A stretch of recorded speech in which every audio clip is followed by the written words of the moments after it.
guys, this is Lauren Hollows for NOI Education Services, and today we are continuing our Cricos 101 series, and we are talking about orienting international students. So, this is actually one of those areas where it's quite unique to Cricos. There is not really a requirement to hold a physical orientation in many of the other spheres of VET. There is a requirement across everything to always have fully informed learners, and that's really, really important. But that's prior to or commencing enrollment, whereas this is an orientation which should occur basically after enrollment has occurred, but before the course commences. And it's really important as part of the overarching student support services that's provided to international students, understanding that a vast majority of international students that are coming over are tackling a whole bunch of things that are unique to international students. A lot of them are on their own for the first time. Many of them are living by themselves for the first time in their lives. And a lot of them are, and most of them are obviously orienting to a very, very different culture. Now that's, if they're coming from somewhere like the US or the UK, Canada, things like that, the culture shock is not going to be quite so different. But if they're coming from places like, China, Africa,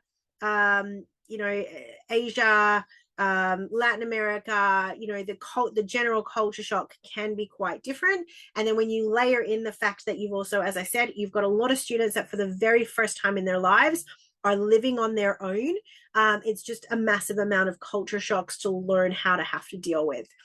So this falls under standard 6 of the National Code. It's part of general overall student support services that have to be provided. And what the language specifically says is that registered providers must give all overseas students access to an age and culturally appropriate orientation program. Again, keeping in mind that Cricos goes from primary school all the way up to university postgraduate programs. So obviously, if you are providing it in that higher ed space, you've got students who have potentially studied, pre-grad programs and things like that. You don't have to do it. In the vet space, you do have quite a wide variety depending on what they're going into. If you're running things like the advanced diploma of leadership and management, you may have students that have got a work experience or potentially have a graduate degree in something. However, if you're dealing with something like individual support,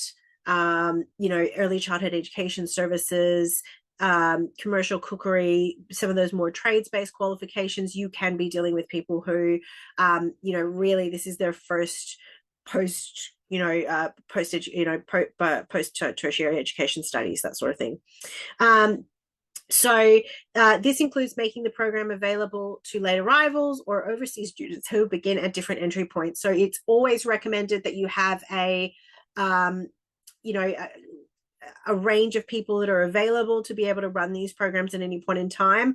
I personally don't like the online format. I think online is good as a backup resource, but at the time of running the initial enrollment, I think face-to-face is really important because it's important for the person providing the orientation to be able to see the responses that they're getting from their audience and be able to gauge where things are not, where things are not being understood, to give a really easy opportunity to be able to ask lots of questions and things like that. And also just to make the students feel welcome and have that first actual initial physical contact. I think that's important as well. So you will need to have orientation materials that help the student adapt. And some of the things that you need to cover are student support services available. So that's internal resources that are available within your college, and also external resources that may be available through other groups. There's a lot of groups out there that are specifically designed for support of international students. And I'll try and provide a link to some of those in the video notes. English language and study assistance programs, relevant legal services, okay?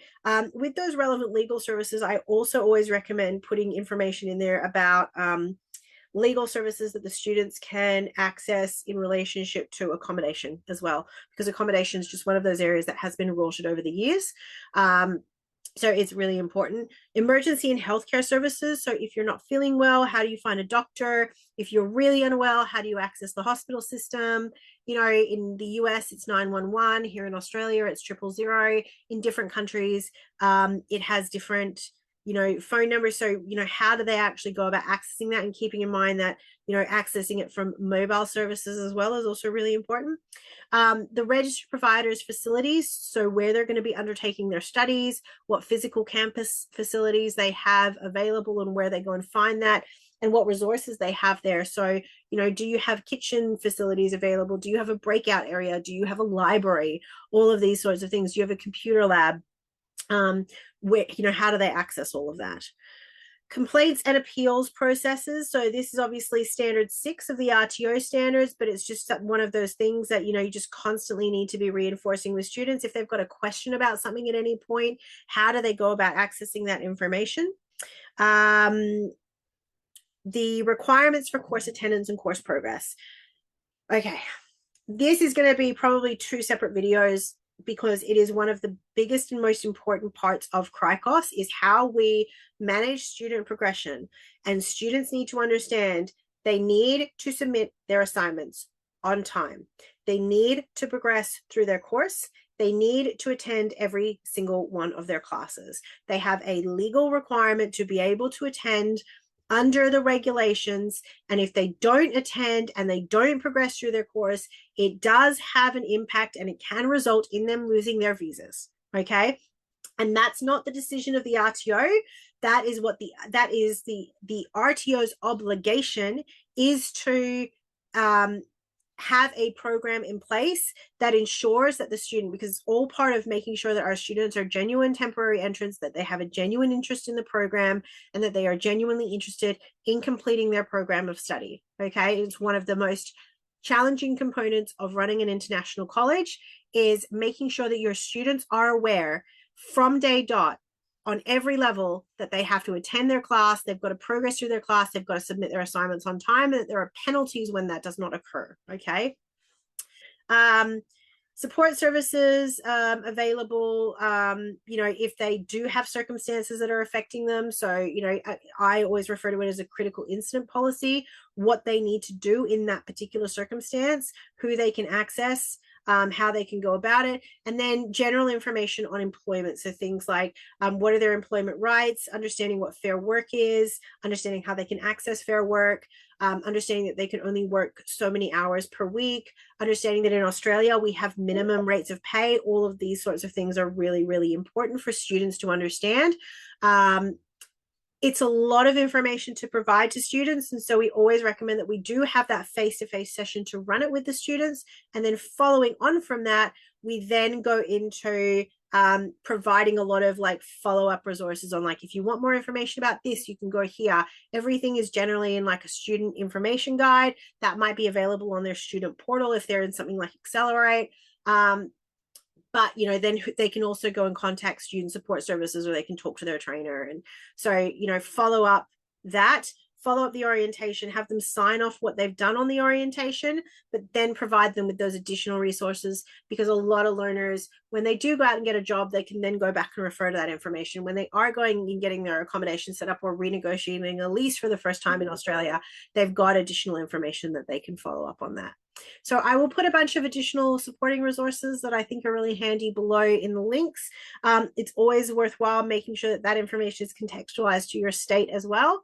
But I hope you guys have found this helpful. That's student orientation. As always, we've got videos dropping every Wednesday and Sunday.